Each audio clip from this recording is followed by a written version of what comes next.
जी sir, हाँ। My name is विकास सती। अच्छा, विकास Shashi, okay. जी okay, अलंकार भी जुड़े हैं, विकास शशि भी जुड़े हैं, ठीक है। आप ही का विकास शशि का हम लोग मौक लेते हैं। आप पीछे से, अपने पीछे से एक बार उठ करके चेयर के पास आइए। Yes sir.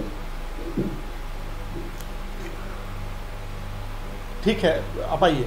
Good morning sir. हाँ, गुड ठीक मॉर्निंग है। Sir. Good afternoon. Good afternoon sir. ठीक है, गुड आफ्टरनून, ठीक है। अपना डेट ऑफ बर्थ बताइए। सर 16 में 1994। 1994। रोल नंबर बताइए। 433016। फिर से बताइए एक बार। सर 433016। 016, अच्छा। Yes sir. और ग्रेजुएशन कहाँ से किया आपने? Sir NIT Allahabad. NIT Allahabad से। कब ठीक किया? है। कब किए? सर 2016। क्या सब्जेक्ट है? Biotechnology sir. बायोटेक्नोलॉजी। अच्छा, ऑप्शनल सब्जेक्ट क्या है आपके? Sir anthropology. Anthropology.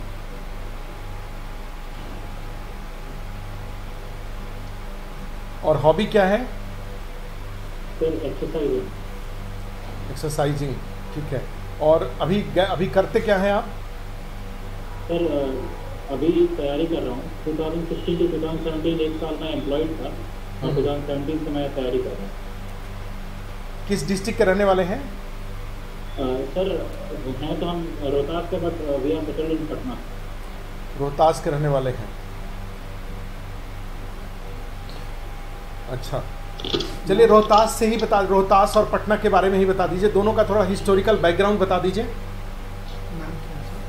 Sir Rohtas as an independent district was established in 1978. 1978 after the bifurcation of Thalawad district. And Rohtas has a historical significance. The tomb of Sher Shah Suri is there in Rohtas. Apart from that, Ma Tarakandi temple is also there. And Rohtas is famous for pyrite mineral and is also known as the rice bowl of Bihar, क्योंकि यहाँ पे चावल काफ़ी होता है। थोड़ा historical background मैंने पूछा, हिस्टोरिकल बैकग्राउंड बताइए। सर रोहतास का? हाँ। Yes sir. शेर शाह सूरी जी का ये कैपिटल रह चुका था, एंड यहाँ पे इनका मकबरा भी है, शेर शाह का रोजा सासाराम में।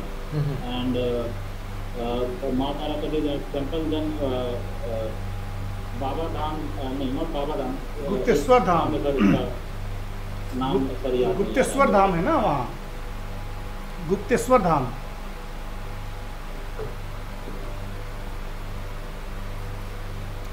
गड़बड़ हो गई। ठीक है।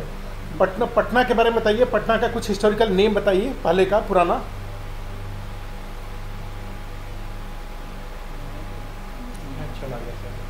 नेट चला गया इनका, ओहो।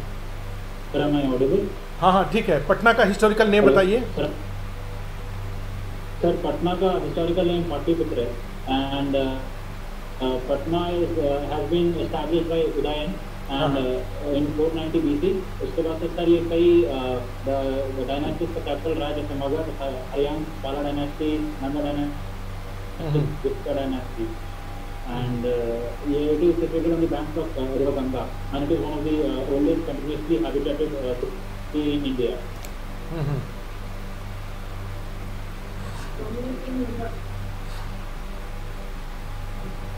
हाँ मैम, पूछिए। Hello, Yes ma'am. Vikas. Am I audible to you? Yes ma'am, you are. Okay, Vikas, you have done your engineering from Yes. NIT Allahabad. This whole trend of engineers shifting into administration, because all of you know that you have got subsidized education. Had you received your education from a private engineering college, your parents would have to pay a lot of money. So you have received that subsidized education, and instead of contributing to the technological upgradation of India, if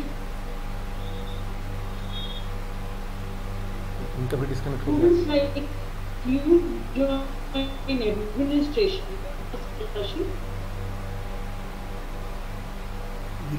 Ma'am, last sentence was not clear, ma'am. Instead of contributing to technological all the advancement. engineers coming into administration, is it not setting a bad trend? Because you should be contributing to Ma'am, technology. I don't think so. Ma'am, I don't think so. It's setting a bad trend because an engineer is usually either he is in the private technological field or he is in the administration. He somewhere or the other expecting the government to move on. Even if he is in the administration, an engineer can provide his expert guidance to his relevant field. Like a civil engineer can be in the public housing department or water works department. Mechanical engineer can be in automobile sector. In the government, he can be employed in that way. It is the engineers are usually, according to me, the engineers are usually bright students. So if they come into the administration, they will be coming up with novel ideas which are usually not easy to think of. So I don't think so that it is setting a bad trend. After getting specialized education from the government, we are in turn going to serve the government itself. And rather than going abroad and working for MNCs and contributing to the GDP of foreign nations, it is better to stay in India and be a part of Indian government and Indian GDP. Shall I ask you one more question, Shashi? Yes, ma'am. So you are the SDM posted in Patna, and you have gone to inaugurate a biotechnology institute. Yes, ma'am. And you have to motivate me. I am also a student. You have to motivate me to study biotechnology. Why should I study biotechnology? You have to tell me something about that. Biotechnology is one of the most promising fields in today's era. As we can see in the current time, there is coronavirus pandemic, and the only ray of hope which the whole world is looking for is towards biotechnology sector to come up with a novel vaccine to tackle this epidemic. So this is an up-and-coming sector and has a huge potential in India. And plus, for those students who are inclined towards medicine or biology, this can be a life-changing career because you can get to work with some of the brightest minds in the country and work on some of the cutting-edge technology which the country has to offer. Okay. Thank you. Shall I ask you a question? जी जी. Yes, ma'am, please.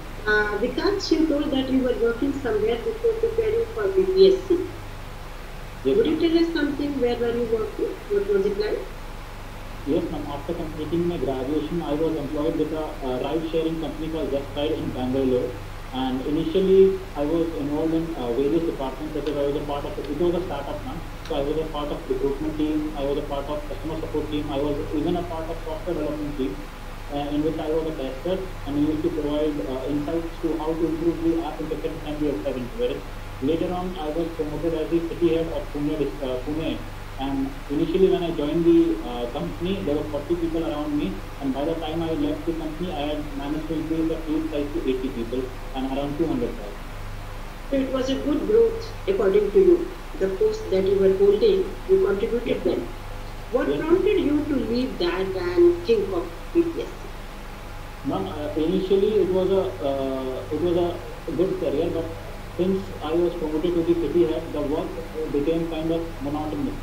The excitement somewhat faded away, and next point was that I belong to a military background. So my grandfather, my father, everybody has been in the government service.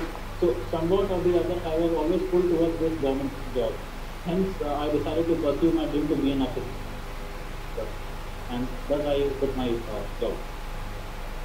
Okay, once you are SDM in a city in Bihar, Ma'am. how would you contribute towards control of corona these days? Corona control. Yes, ma'am. Corona control. First of all, ma'am, I would recognize the hotspots which are there in the city, like which all colonies or which all mohallas are there, which are coronavirus hotspots, and I would order them to be filled to shield the general population from its exposure. And then, second, I would set up quarantine facilities so that the affected personnel and the persons coming from outside to the district can be managed there. And in the quarantine facilities, all kinds of basic amenities such as bed, mosquito net, biscuits, milk, all things will be arranged.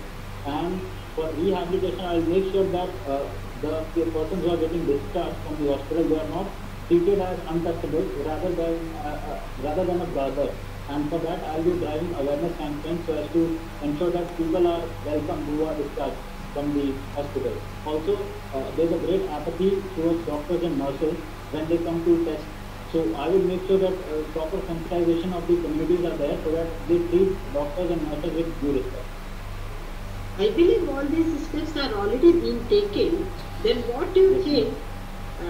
Why is this pandemic still spreading instead of getting control? Ma'am, the population has to play a big part in this. Ma'am, the population we are second largest country in the world, and especially in Bihar, we are the most densely populated state. So there is more people-to-people interaction, and unless and until every person starts to abide by the rule that we have to wear a face mask, we have to maintain social distancing, which is hard to control, guys. So to ensure proper checking of the so people are wearing masks and they are not venturing outside just for leisure, only for important activities. They are venturing outside like buying vegetables, medicines, etc. So these all things people need to be made aware of. Subodh sir भी जुड़े हुए हैं। Subodh sir, अपना video on करिए। Subodh sir for geography. Subodh sir नहीं है, ठीक है। अच्छा सर, क्या इनका था? इनका बायोटेक्नोलॉजी है। अच्छा, एंथ्रोपोलॉजी आपका था ना? Sir yes sir, optional ma'am ji, anthropology optional था आपका। Yes sir. ये आदिम जाति बोलना किसी के लिए ठीक है क्या? Primitive society, is it correct to called a society as a primitive society? ये सर प्रिमिटिव सोसाइटी सर उनको कहा इसलिए जाता है because the way the societies live is primitive to the way which we live. Like they are still dependent on shifting in agriculture. The ways of livelihood in that society is primitive. They are dependent on shifting agriculture, which is a primitive way of agriculture. And उसके बाद sir in most society concept of money is absent. Bihar में बिहार के कुछ primitive societies का नाम बताइए। Sir ओराउन tribe है, जिसको ओराउन ट्राइब है, आपका गोंड है सर, कोंडा है और मल पहाड़िया है। These are the prominent tribes in Bihar. Bihar में सबसे ज़्यादा ट्राइबल कहाँ पर हैं ट्राइब्स? बिहार में हाँ। Which district sir? हाँ, in which district? Sir Jharkhand के बॉर्डरिंग डिस्ट्रिक्ट है, एग्जैक्ट नाम sir I am not sure. West Champaran में भी हैं क्या? वेस्ट चंपारण में I am not sure sir. Main तो बिहार में सारे ट्राइब्स मोस्टली जो कंसंट्रेशन है वेस्ट चंपारण में है। Okay sir. अच्छा, ये बिरहोर और संथाल ये किस एरिया में रहते हैं? सर संथाल आपको ये जो ये झारखंड में जो दमाई और सर संथाल तो these are one of the largest tribes in India and it is found in Chhattisgarh, Madhya Pradesh, Rajasthan and किस एरिया में? बिहार बेल्ट में ये पाया जाता है। झारखंड में किस एरिया में इनका कंसंट्रेशन है? सर छोटा नागपुर प्लेटू के पास इनका कंसंट्रेशन ज़्यादा है। छोटा नागपुर में तो कौन सा? छोटा नागपुर में तो धनबाद भी है, धनबाद में तो नहीं है सर। हजारीबाग एंड बाकी नहीं। संथाल विद्रोह जो 1856 में हुआ था वो किस एरिया में हुआ था? संथाल रिबेलियन। यहाँ संथाल रिबेलियन सर ये हुआ था सर ये झारखंड में छोटा नागपुर प्लेटू के पास ही हुआ था सर। उन्होंने चर्च जला दिया था, रांची के पास एक चर्च जला दिया था। नहीं, देखो इस तरह से अगर आप नहीं जानते हो तो you can say sorry is also a very good answer, ठीक है? Sorry sir, I don't know sir. अच्छा, बायोटेक्नोलॉजी में अभी सरोगेसी बिल आया हुआ है, प्रपोज्ड है। सर कौन सा बिल? Surrogacy bill. हाँ, ये जो है इसका कोई मेन फीचर बताइए, इसका पॉजिटिव और इसका एक negative.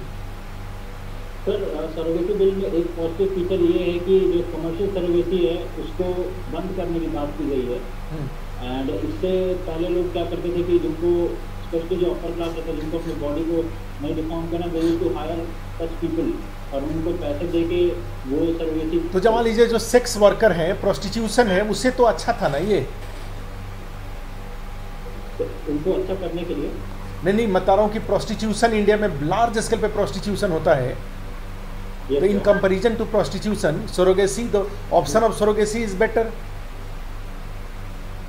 Sir option of surrogacy is better, but sir prostitution जो है सर उसमें usually people will not opt for a prostitute to be a surrogate because the prostitute may be prone to many illnesses and that may be passed on to the baby. So people will not usually opt for surrogacy for a prostitute. नहीं, मैं आप गलत समझ, chances कम है sir. मैंने कहा कि India में दो, एक लेडी के पास जो कि मान लीजिए फाइनेंशियली बहुत वीक है, उसके पास there are two option, one is to go for prostitution and second one is go for surrogacy, commercial surrogacy, which one is more dignified? Sir options तो सर सिर्फ ये दो नहीं, आप ऐसे तो गवर्नमेंट के काफ़ी सारे टीम्स हैं जो वुमेन के एम्पावरमेंट के लिए है, बट अगर इन्हीं दोनों में से चूज करके बताना है सर कि I can quote government things which are there in court. नहीं, मैंने तो इसी दो में से बताया कि जब इंडिया में इतने लार्ज स्केल पे प्रोस्टिट्यूशन होता है तो why not we will provide an alternative option of commercial surrogacy. Sir surrogacy is not an answer to prostitution. So prostitution can be brought down by initiatives of government in which women are employed और उनको rehabilitation या training के लिए ऐसी कोई चीज़ें दी जाए जो एसएसजी बना के वो अपने आप को एज अ ग्रुप आगे बढ़ा सके। अभी कोरोना के टाइम पे एक इंस्टीट्यूशन काफ़ी पॉपुलर हुआ, काफ़ी उसका न्यूज़ में रहा है, वो अभी भी काफ़ी रेगुलेटरी बॉडी के रूप में काम कर रहा है, बायोटेक्नोलॉजी से रिलेटेड है। कौन सी संस्था है? Which organisation is? CSIR, ICMR, ICMR, ICMR. Yes sir. Where is ICMR? ICMR, Indian Council of Medical Research. Sir, I'm not sure sir, I'm not sure. अच्छा, अभी बिहार की आप दो प्रमुख समस्याएं बताइए। Just tell me two important problems of Bihar. The most important pressing problems of Bihar is sir education and health. So education and health these are the two important most pressing problems of Bihar. So shall I elaborate? नहीं, elaborate नहीं, आपको ये जो flood वगैरह है वो problem नज़र नहीं आता? वाटर मैनेजमेंट सर ये सब भी हैं सर, बट जो फ्लड्स हैं sir these occur once a year. ये जो हेल्थ और एजुकेशन की प्रॉब्लम है sir these occur throughout the year. So these are one of the most health में हेल्थ का मतलब ये हुआ कि मोर्टालिटी बिहार में बहुत ज़्यादा है। सर मोर्टालिटी मैंने हेल्थ प्रॉब्लम से तो सबसे बड़ी बात आएगी मोर्टालिटी बहुत ज़्यादा होगा। यस सर मोर्टालिटी का फिगर मेरे को याद नहीं है, बट तो आपने हेल्थ और एजुकेशन को क्यों बताया? एजुकेशन में तो इम्प्रूवमेंट हो रहा है, 65% गया हुआ है अभी। Yes sir education sir around 2001 के सेंसस पे literacy rate to around 47%। That has increase to 10 साल में, एक डेकेड में सर 61% हो गया था। तो बिहार का भी मैक्सिमम इंक्रीज इन एजुकेशन। आज का न्यूज़पेपर पढ़ा है आपने? सर उतना ध्यान से नहीं पढ़ा, बट एक दो खबरें सर पता है। एक्सरसाइज और योगा में दोनों में से किसको योगा को क्यों प्रायोरिटी नहीं देते आप? सर योगा की तरफ कभी मैं ऐसे इंक्लाइंड नहीं था सर, बिकॉज स्कूल से sir I was into sports, तो I used to play sports. शाम को भी खेलने जाता था, कॉलेज में भी सर स्पोर्ट्स खेला, तो ऐसा योगा की तरफ मेरा कभी एक्सपोजर रहा नहीं। कि which one is your hobby? Sports is your hobby और exercise is your hobby? Sir exercising is the hobby right now, because sports के एकेडमीज अभी उसमें है नहीं बिकॉज ऑफ ये लॉकडाउन एंड माई प्रिपरेशन पे। तो every evening I make sure कि at least 1.5-2 hours I am exercising, running, jogging. So it is your hobby और इट इज योर रिक्वायरमेंट? ये सब सर, ये आपकी हॉबी हुई कि आपकी जरूरत हुई? Sir it's my hobby sir, because I do it out of I want to do it sir. ऐसा कोई रिक्वायरमेंट नहीं है सर, इट्स माय हॉबी। ठीक है, ओके, थैंक यू। आपका इंटरव्यू ओवर हुआ। Yes sir. मैम फीडबैक इनका?